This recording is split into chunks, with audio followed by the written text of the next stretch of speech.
Welcome to Kenton Teaches. Enjoy the video. You start by enabling NFC and removing distractions. Turn on NFC in settings and keep both batteries above 20% so transfers don't abort. Once done, open your file manager and pick the exact files you want to share so you avoid redoing steps. Make sure both screens are unlocked. You will need proximity.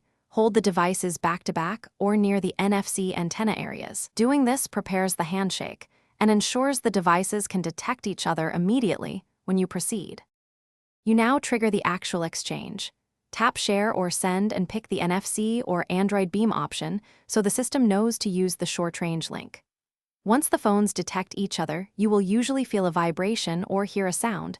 This is the handshake. Move slowly to keep antennas aligned.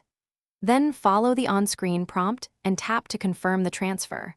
This explicit action prevents accidental sends and starts the file stream, which happens quickly for small files and takes longer for large ones.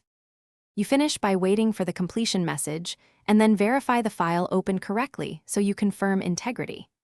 If the transfer stalls or fails, first toggle NFC off and on, ensure Bluetooth or Wi-Fi is enabled where required, and retry with careful antenna alignment.